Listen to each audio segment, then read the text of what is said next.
Direção defensiva. Você sabe o que significa isso?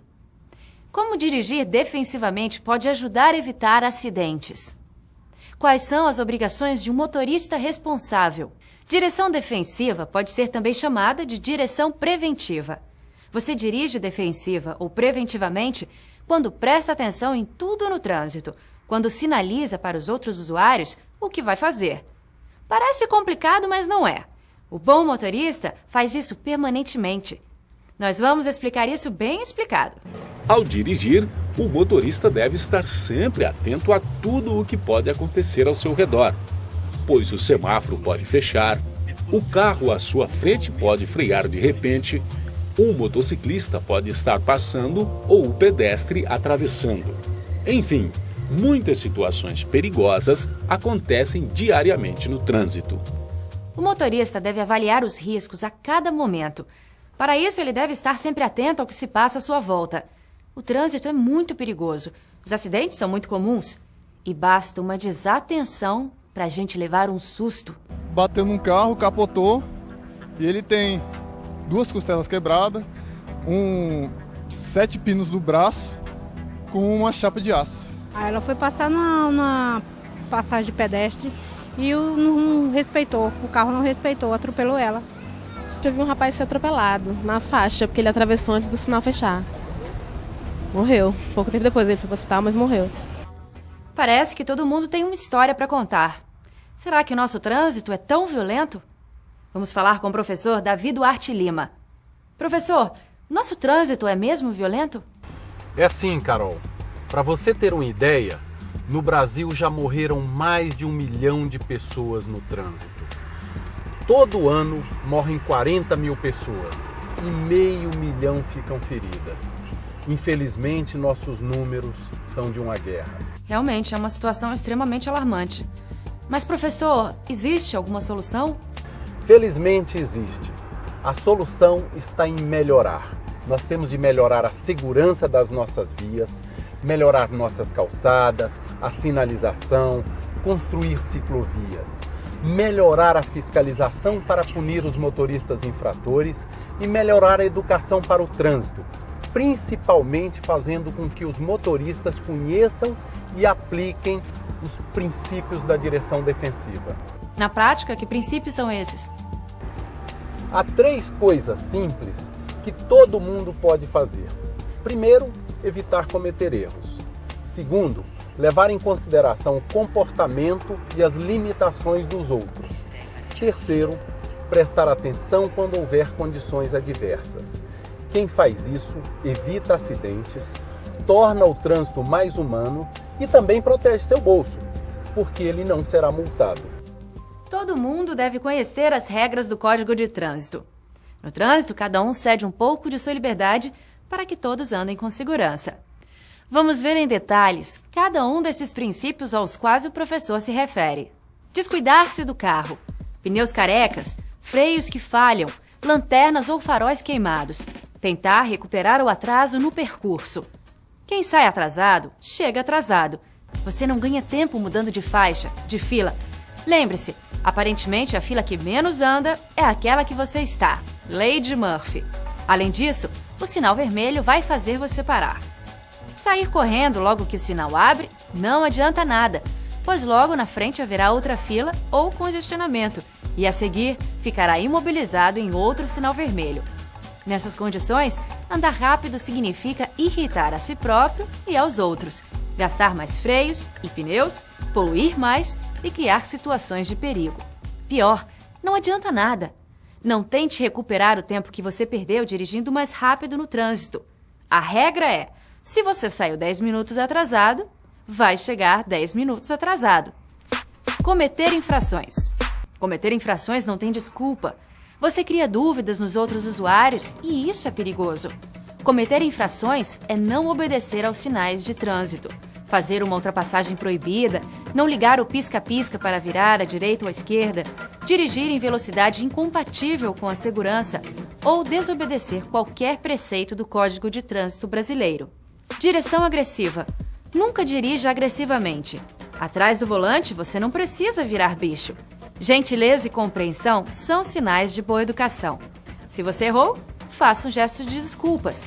Se foi outro condutor que errou, adapte sua velocidade e comportamento às novas condições. Não fique nervoso nem crie dificuldades adicionais para ele. O segundo princípio é levar em consideração as limitações dos outros usuários. Professor, que limitações são essas? Carol, cada pessoa, de acordo com suas características, tem habilidades e limitações. E no trânsito, cada tipo de usuário, seja ele pedestre, ciclista, motociclista ou motorista, tem suas obrigações. O motorista é o grande responsável pela segurança no trânsito. Ele deve ficar atento ao comportamento dos outros usuários. Vamos ver algumas situações que ocorrem todos os dias nas nossas ruas. Falta de atenção dos outros usuários. Às vezes tem pedestre distraído, motorista distraído e até motociclista que não presta atenção no trânsito. A maior parte das infrações significa aumentar o risco de acidente. O que você tem de fazer é reagir antecipadamente, de forma preventiva. Há muita gente que dirige embriagado ou fura sinal vermelho. Mantenha a distância com relação aos carros à sua frente. Não freie bruscamente para não surpreender os que vêm atrás. Mantenha sempre um espaço onde você possa se esquivar de manobras ou erros dos outros. Lembre-se que nem todo mundo respeita as regras de prioridade. Nos cruzamentos, esteja sempre atento. É melhor ceder a prioridade, mesmo tendo razão, que envolver-se em um acidente. A regra é: evitar um acidente é sempre melhor. Limitações dos outros usuários. O que temos de fazer é nos colocar no lugar do outro e perguntar: quais as dificuldades que ele pode ter? Um ônibus, por exemplo, todo mundo enxerga, mas ele não tem a mesma agilidade de um carro ou de uma moto. Pedestres, ciclistas, motociclistas, todos têm limitações. Conhecer os limites dos outros usuários permite que se possa prever o comportamento deles, evitando assim os acidentes. Veja alguns exemplos. Pedestres são os mais vulneráveis. Eles são os menos visíveis. As crianças são impulsivas, às vezes saem entre dois carros estacionados. Ao ver crianças, diminua a velocidade, mesmo que elas estejam na calçada. O comportamento delas é imprevisível. Elas também têm dificuldade de ver o que se passa na rua, porque têm a visão obstruída pelos carros estacionados. Os idosos são hesitantes e mais lentos. Eles têm dificuldade em avaliar corretamente os riscos. Se eles começaram a atravessar a rua, espere que a travessia seja completada, mesmo se o sinal já estiver verde para você. Ciclistas também são muito vulneráveis. Muitas vezes eles ficam espremidos entre a calçada e a rua ocupada pelos carros. Se há uma subida, eles geralmente fazem zigue-zague.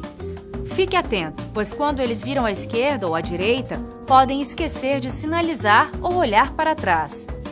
O código diz que os veículos motorizados devem guardar uma distância lateral de 1,5 m em relação ao ciclista.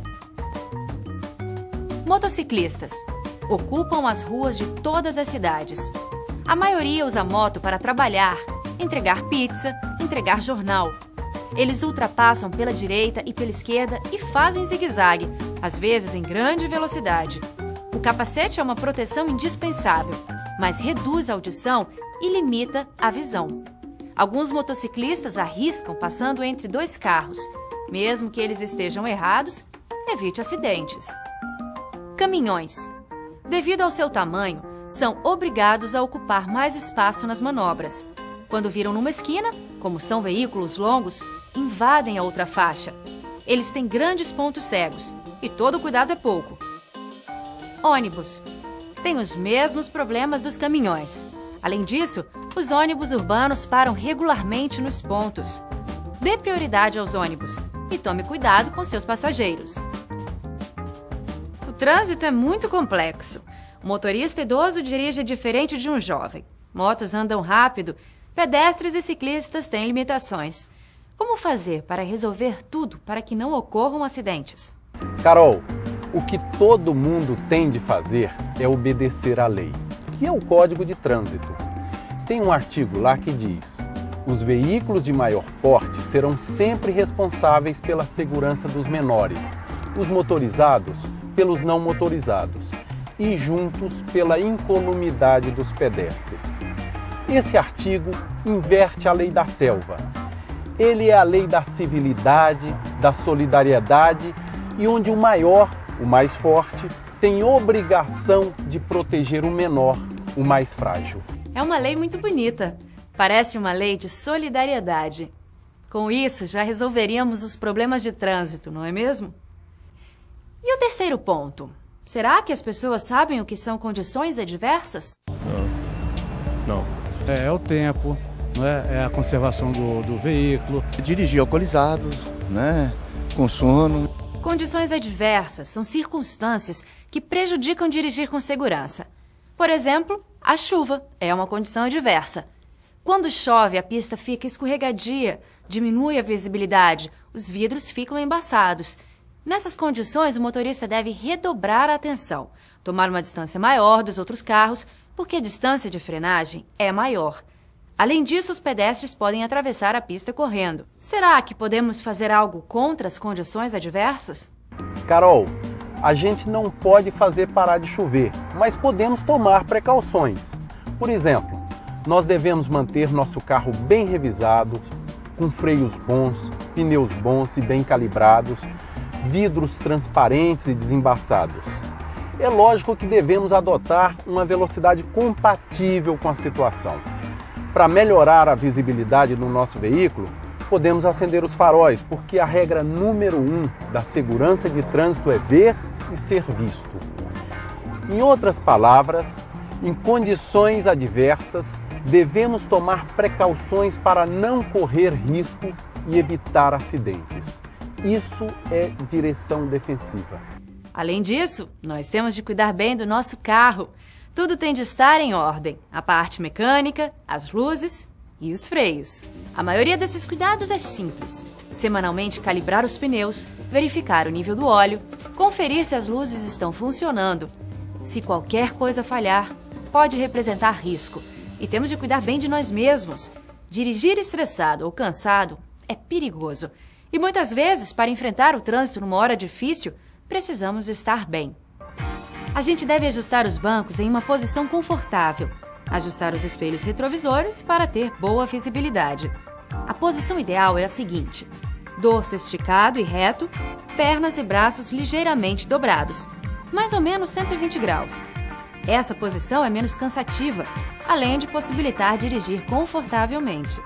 Evite ficar muito perto ou muito longe do volante. Segura o volante na posição 10 para as 2 ou 15 para as 3. Agora ficou claro? Dirigir defensivamente significa avaliar os riscos do trânsito, tomar as medidas preventivas necessárias e agir corretamente. Para isso, a gente deve respeitar o Código de Trânsito, cuidar do carro, redobrar a atenção em condições adversas e, principalmente, cuidar de si e dos outros.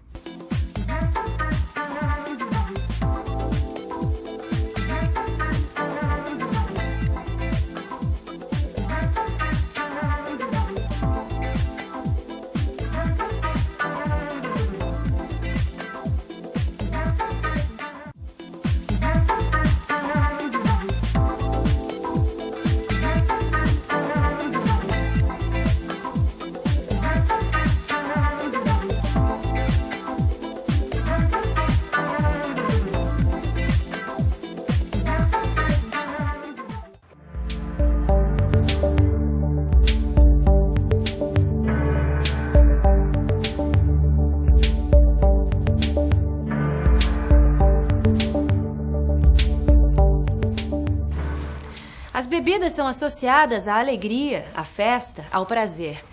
Infelizmente, quando se mistura álcool e direção, as alegrias se transformam em tristezas, o prazer em tragédia, a festa em velório. Quem não conhece uma história de acidente com bêbado? Segundo o Instituto Brasileiro de Segurança no Trânsito, mais de 200 mil feridos e 15 mil mortes no trânsito todo ano poderiam ser evitadas se as pessoas não bebessem e dirigissem. Ele acabou bebendo além da conta e perdeu a consciência em um determinado momento e capotou o carro e só não perdeu a vida porque Deus não quis. Mas foi devido à bebida, o excesso da bebida alcoólica. Ou bebe ou dirige, né? Eu acho que o mais certo é não beber. Às vezes com excesso de álcool a pessoa não sabe o que está fazendo, aí provoca acidentes, né? Era um casal de irmãos e o motorista consumiu bebida alcoólica no Parkway e dirigindo pelo Eixão Sul, ele bateu na traseira de um ônibus e ele não teve lesão grave, mas a sua irmã ficou presa nas ferragens. Nós demoramos 2 horas para tirar ela e ela teve lesões graves. Havia a possibilidade de amputação da perna dela e nós ficamos por 2 horas tentando tirá-la e estabilizando seus sinais. Fizemos infusão de soro, contenção de hemorragias, porque ela tinha sangrado muito. Álcool e direção não combinam. Todo mundo sabe disso. Mas tem gente que não aprende e continua dirigindo bêbado e ameaçando a segurança de todo mundo. O professor Davi Duarte Lima é pesquisador na área de trânsito e nos fala um pouco mais a respeito. Professor, por que não se deve beber e dirigir? Pois é, Carol, como você disse, álcool e direção não combinam. Os dois não fazem um bom casamento por 3 razões. Primeiro, quem bebe fica com os reflexos mais lentos, demora mais a reagir em qualquer situação de risco. E demorar a tomar uma decisão no trânsito pode significar acidente. Segundo, porque o motorista embriagado muda o comportamento. Ele fica mais agressivo, passa a não respeitar os outros usuários, como motoristas, pedestres, ciclistas. Isso aumenta o risco de acidentes. Em terceiro lugar, no caso de uma pessoa ferida, quanto mais ela tiver bebido, menor sua chance de sobreviver. Cerveja é uma bebida fraca. Se eu beber só uma cerveja, eu posso dirigir? Uma tulipa de chope ou de cerveja contém a mesma quantidade de álcool que uma taça de vinho ou uma dose de cachaça. Como o álcool na cerveja é mais diluído, as pessoas bebem um volume maior. Mas atenção, tomar um chope corresponde a ingerir a mesma quantidade de álcool que uma dose de cachaça. Nenhuma bebida alcoólica é inocente. Pode ser cerveja, vinho ou cachaça. Ela mexe com o organismo e aumenta as chances de acidente. Vamos ver como é a ação do álcool no organismo. Na verdade, o que o álcool faz é interferir nas membranas neuronais. Ele, de uma forma geral, ele aumenta todos os sistemas inibitórios do sistema nervoso e diminui todos os mecanismos excitatórios. Nesse balanço, o álcool é considerado, por isso, um depressor do sistema nervoso central. Isso significa que, quando ingerido, ele provoca agudamente lentificação do pensamento, diminuição da capacidade de julgamento, diminuição da autoconcentração, diminuição da atenção, diminuição da coordenação motora e dos reflexos, além de cefaleia, sonolência. Professor Davi, na prática, como essas alterações se refletem no aumento do risco de acidente? Carol, o motorista embriagado demora muito mais em tomar e executar uma decisão. Vamos ver um exemplo. Uma criança inesperadamente começa a atravessar a rua. O motorista alerta em perfeitas condições, avista a criança a 40 metros. Ele raciocina rapidamente o que fazer. Desviar, frear, decide frear. Então ele tira o pé do acelerador, coloca o pé no freio. Entre o momento que ele viu a criança, pensa o que fazer e coloca o pé no freio, o carro estava andando a 60 km por hora. Nesse 1 segundo, ele andou 17 metros. O motorista aperta o freio e o carro começa a desacelerar. Como o pavimento estava seco, o freio em perfeitas condições, os pneus novos e calibrados, o carro leva ainda 18 metros até parar. Então, entre o momento que o motorista viu a criança e parou o carro, foram 17 metros mais 18 metros. Total, 35 metros. Se o motorista estivesse embriagado, ele demoraria mais para decidir. Se ele retardar apenas 1 segundo na sua decisão, até ele pisar no freio, o carro teria andado 34 metros e precisaria ainda de mais 18 metros até fazer o carro parar. Professor, 1 segundo é muito pouco. É realmente muito pouco. 1 segundo que a pessoa retarda na sua decisão pode ser determinante para ocorrer um acidente. Carol, beber e dirigir ainda tem outros problemas. O primeiro sentido alterado é a visão. E como todo mundo sabe, ver e ser visto é a regra número 1 da segurança de trânsito. 95% das informações que usamos para dirigir vêm da visão. Mas quando o motorista bebe, ele fica com a visão imprecisa, ele perde a noção de distância. Se ele bebe um pouco mais, nem vê o que passa ao lado do seu carro. O motorista vê a frente, mas não vê as laterais da via. A qualquer momento ele pode provocar um acidente, atropelar uma pessoa. Realmente beber e dirigir não combinam. O pior é que tem algumas pessoas que quando bebem, viram outras. O que acontece com as pessoas quando bebem? Bom, na verdade, o álcool ele age em cima do sistema nervoso central, que prejudica algumas atividades, porque o sistema nervoso central ele é responsável pelo processamento de informações. Então, quando a pessoa bebe, esse momento fica muito prejudicado e vai desde atividades básicas como movimentação, fala, então tende a prejudicar tudo isso. Por isso que dizem que quando a pessoa bebe, ela se transforma numa outra pessoa, porque ela tende a agir sem a consciência dos atos. Quando juntamos diminuição dos reflexos do motorista, visão embaçada e comportamento agressivo, não deve dar em boa coisa. Professor Davi, eu ouvi dizer que basta uma cerveja para aumentar o risco de acidente. Isso é verdade? É sim, Carol. Qualquer cervejinha pode ser um problema. É por isso que muitos países têm programas que eles chamam de alcoolemia zero. Ou seja, quem bebe uma dose não pode mais dirigir. Uma tulipa de cerveja, uma taça de vinho, uma dose de qualquer bebida aumenta em 100% o risco de acidente. 2 doses significam um aumento de 200%. 3 doses, 400%. 4 doses aumenta para 800%. Na 5ª dose, o risco de acidente já é de 1.600% a mais. A cada cerveja, dobra o risco de acidente. O risco aumenta de forma exponencial. Acho que depois de conhecer isso, muita gente não vai mais pegar no volante depois de beber. E o que diz o Código de Trânsito Brasileiro? Vamos falar com Márcio de Andrade, que é da Polícia Militar e professor de Legislação de Trânsito. Professor Márcio, quais são os principais pontos do Código sobre álcool e direção? Se o condutor for flagrado conduzindo o veículo automotor acima do índice permitido no próprio código, que são 6 decigramas de álcool por litro de sangue, ele vai ter uma multa gravíssima, com fator multiplicativo vezes 5, ou seja, é um valor alto, e além disso, ele vai ter a sua habilitação recolhida e a suspensão de direito de dirigir também. Além de todo o perigo de beber e dirigir, ainda tem o risco de ser preso e pagar uma multa. Professor Davi, nós vimos que com 3 cervejas o risco de acidente aumenta 400%. Isso vale para todo mundo? Esse número é uma média, Carol. Nós temos de considerar que as mulheres geralmente são mais fracas para beber. Quem tem menos de 20 anos e mais de 60 também é mais sensível ao álcool.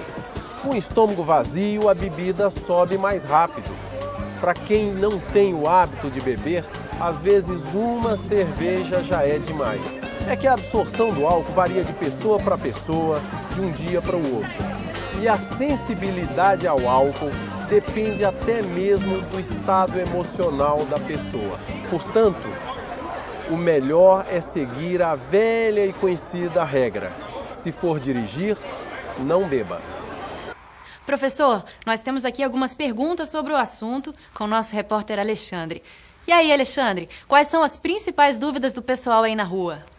São muitas dúvidas sim, Carol. Vamos começar aqui perguntando para a Indiana qual a dúvida que ela tem com relação a álcool e direção.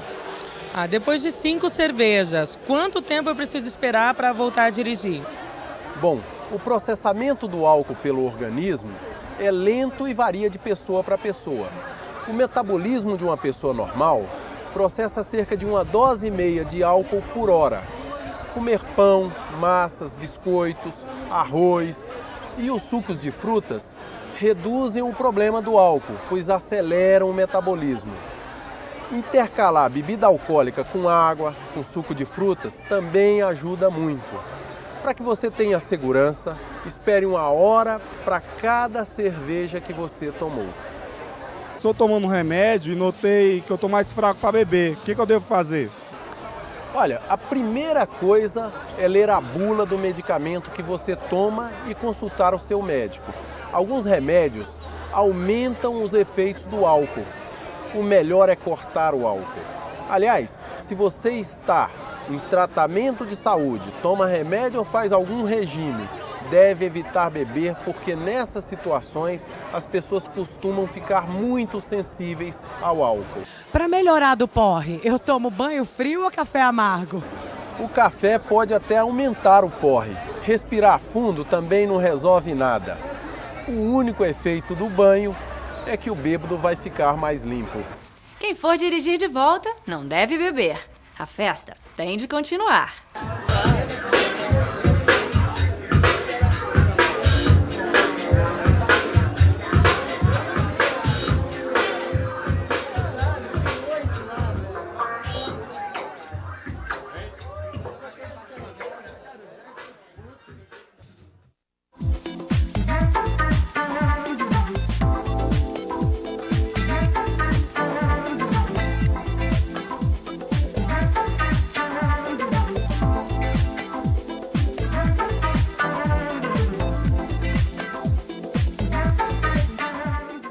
Quando andamos de carro, nós somos protegidos por 2 tipos de segurança, a ativa e a passiva.